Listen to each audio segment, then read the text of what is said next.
यहाँ से तो आपने जाना पड़ेगा। आए हैं सो जाएंगे, राजा रंग फकीर। लेकिन एक जाने में बहुत अंतर होगा। जो भक्ति नहीं करते या गलत साधना करते हैं, शास्त्र विधि को त्याग कर मनमाना आचरण पूजाएं करते हैं, उनकी साधना करते हुए भी व्यर्थ है। गीता जी अध्याय नंबर 16 के श्लोक 23 और 24 में प्रमाण है। तो वो सभी के सभी कहते हैं उनको यम के दूत जूड़ के ले जाएंगे बांध के। और दूसरे जो सत भक्ति करते हैं, पूर्ण संत की शरण में आ जाते हैं, और वो तो सिंहासन पर बैठकर परमात्मा विमान में लेकर जाएंगे अपनी प्यारी आत्माओं को, उनको कोई कष्ट नहीं होगा। तो यहाँ भगवान कहते हैं जब तक तुम यहाँ रहोगे तब तक तो आपको यहाँ का सुख देगा मालिक। देखना कैसे राहत देगा, कैसे रक्षा करेगा आपकी पल पल में।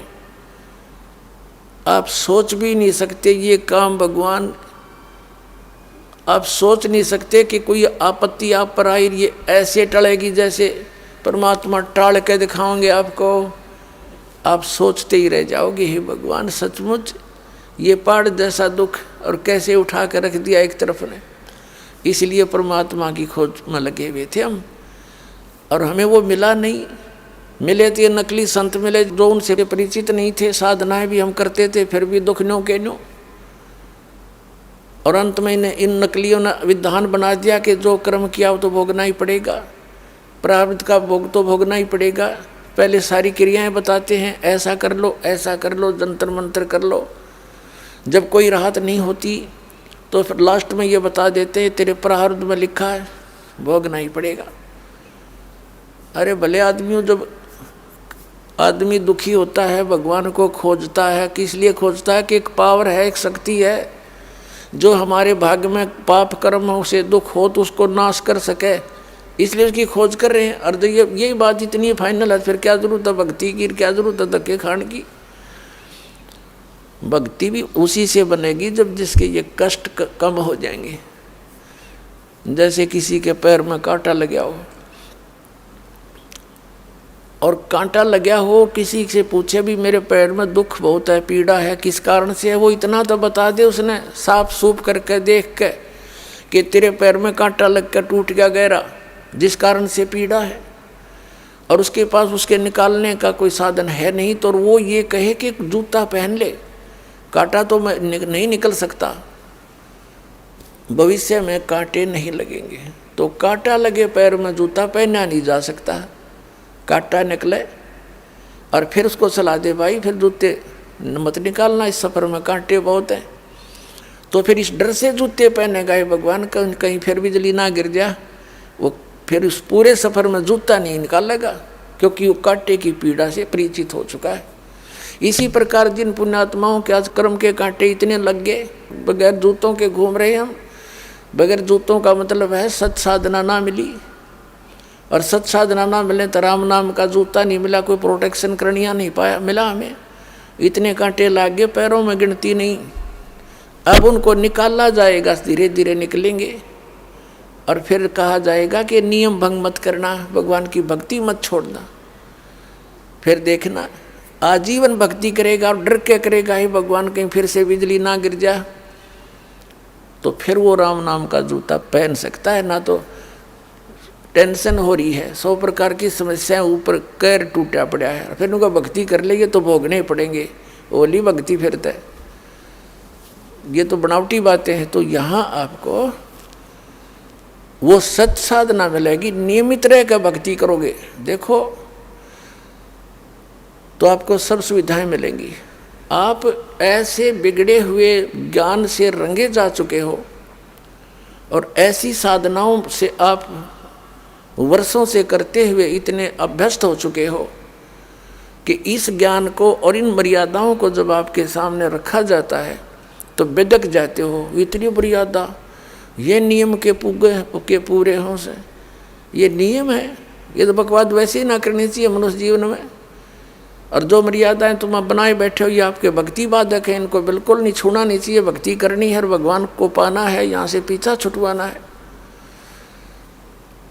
तो जिस कारण से आप कुछ लेट हो जाते हो, नाम भी ले जाते हो, कोई तो वीडियो, क्यों काल ने तो कर रखा प्रबंध कलयुग में कि इतना कंडम कर दूंगा, ये भक्ति जोग्य नहीं रहेंगे। इतनी बकवाद भर दी। परमात्मा ने शिक्षा दी थी परमात्मा को पहचानने के लिए, हमने इसका और ड्रामा बना लिया है, फिल्म बना दी, उसमें सारे गंदा प्रचार, भाव बिगाड़ दिया, पूरे समाज का नाश कर दिया, नाचना गाना फंड एंड बैंड, और दूसरे ये ऐसे साधन बना लिए जिनकी हमें आवश्यकता ही नहीं थी, डीजे बीजे फंड। अब इस शिक्षा ने हमें थोड़ा सा राहत दे दी, और ऐसा समय बना रखा परमात्मा ने कि वर्षा ना हो तो ट्यूबवेलों से काम चला लेते हैं हम। तो इस प्रकार इन सुविधाओं का जो परमात्मा ने नॉलेज दिया था अपने बच्चों को, किस लिए दिया था? केवल परमात्मा पहचानने के लिए। और उसकी बजाय हमने ये और को बदगणी इकट्ठी कर ली शिक्षा से, जिनकी कति आवश्यकता नहीं थी। एटम बम बना लिए, हवाई जहाज बना के हम टीटी पा के गए, सोचे कि रखिए बना लिया, इंटरनेट लगा लिए, 2 वर्ष वर्षा ना हुआ ना, भगवान दया ना करे, टक्कर मार कर मर जाए। ये वैज्ञानिक और बिना वैज्ञानिक ये जहाज खड़े खड़े जरे वहाँ पर, कोई इनमें बैठनिया नहीं पावे। भूल गए भगवान को 4 बकवाद सीख प्राप्त करके। और ये भगवान ने दिमाग दिया था इसलिए कि सदग्रंथों को पहचाने, मेरे ज्ञान को समझ, आँखों देख कर मुझे पहचान कर पीछा छुटवा मैं वहाँ सदा एक एक के नारे नारे भी मान दूंगा अपने बच्चों को, जहाँ सतलोक में जिसको सुख सागर कहते हैं, वहाँ सदा सुखी हो जाओगे। इधर अड़ंगा यहाँ का, आज जहाज खरीद लिया तड़का मर गया, वो चाट लिया उस हेलीकॉप्टर ने, क्या सुविधा यहाँ पर।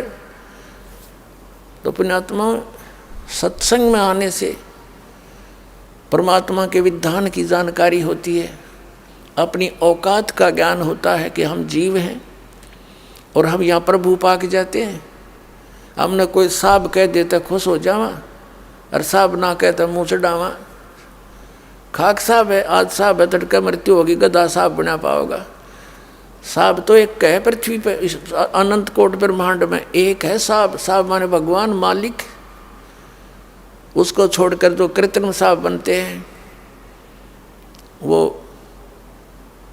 अध्यात्म ज्ञान से अपरिचित ही व्यक्ति ये बकवाद मन में ला सकते हैं।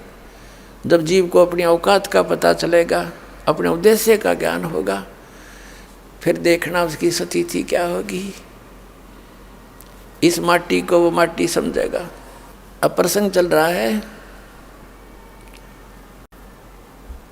एक तो ये कंसेप्ट क्लियर हो गया कि जैसे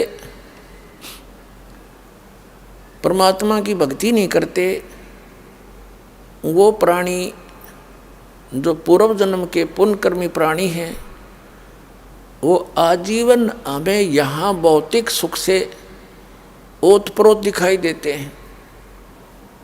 जैसे बहुत से व्यक्ति हैं, कोई अच्छा प्रशासनिक अधिकारी बन जाता है, कोई IAS है, कोई IPS है, कोई डॉक्टर, कोई इंजीनियर है, और उनके घर में संतान भी पुण्यकर्मी प्राणी उत्पन्न हैं, वो भी कोई अच्छी पोस्ट प्राप्त कर गए हैं या कोई अच्छा बिजनेस कर रहे हैं। और एक व्यक्ति ऐसा है जो भक्ति भी कर रहा है फिर भी दुखी। तो पुण्यात्माओं, परमात्मा के इस विधान से परिचित होकर के फिर आपको जीना आसान हो जाएगा।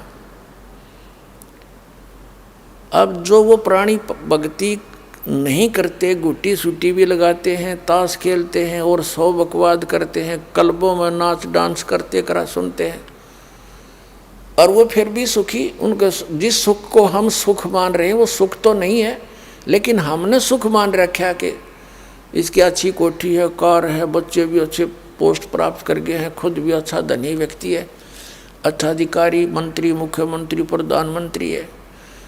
और एक व्यक्ति भक्ति भी कर रहा है और फिर भी सुविधाएं पूरी उपलब्ध नहीं हो पा रही हैं, तो उसके मन में बगैर ज्ञान के ये दोष आ सकता है कि क्या लाभ है इस भक्ति का, जब मेरा पड़ोसी सारे कुकर्म करे और सारे सुख इसके, और हम भक्ति करते हैं तो भी हमें कोई विशेष सहारा नहीं मिल रहा है। तो पुण्यात्माओं, इस ज्ञान को आधार बनकर इस भक्ति के सफर पर आप आगे बढ़ सकते हो। अब उस प्राणी के पिछले पुण्य गणे हैं, उसके प्रारब्ध में वो पुण्य इतने ज़्यादा हैं कि वो सारे बकवाद भी कर लियो, सारी उम्र कर लेना चाहिए, और भक्ति भी नहीं करता तो भी जो उसके पुण्य कर्म है पिछले जन्म के, वो तो सारे उसने बर्बाद करने वो तो देने भगवान ने। अब जैसे इन्वर्टर की बैटरी पहले से चार्जड हो और आगे चार्जर नहीं है उसका, तो वो बैटरी अपना काम कर रही है, इन्वर्टर चल रहा है, काम कर रहा है सारा। और जिस दिन वो बैटरी की अक्षमता समाप्त होगी, वह बैटरी डाउन होगी, वो सब सुविधाएं एक कब खत्म हो जाएंगी। हमने देखे ऐसे व्यक्ति परमात्मा के इस ज्ञान के बाद वो ज्ञान वाली आंखें काम करने लगी, उस समय एहसास होने लगा उन लोगों की के साथ कैसे बीती, क्या क्या हुआ। जैसे एक दिन समाचार पत्र में पढ़ा, और वैसे भी किसी व्यक्तियों ने भी बताया कि सचमुच ऐसा ही है।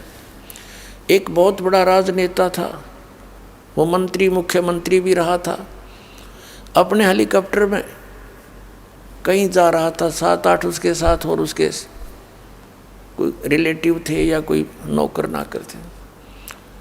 वो दुर्घटनाग्रस्त हो गया उसका हेलीकॉप्टर, वो सारे मर गए, और सारे मर के वहाँ भूत बनकर धक्के खाते फिरे हैं। गांव वाले दुखी होने लगे, कोई जंतर मंत्र करनिया बुलाया, झाड़ फूक करने वाला। फिर वो बोलने लगे उन व्यक्तियों के अंदर, वो बताने लगा मैं फलाना राजनेता हूँ, मैं ये नाम है मेरा, दूसरे के हम सेक्रेटरी हैं, अब ये है, और हमारे यहाँ महल बनाओ, हम उनमें रहा करेंगे। उनका एक चबूतरा सा बना के 7-8 ऐसे ईंट सी लगा दी, 5-7 4-4 ईंट लगा दिया करें, न्यू करके वही इतने महल बना दिए। अब उनमें रह रहे हैं वो प्लातून, और पहले वो ठाठ करते दिखे थे, इन जैसा सुखी नहीं।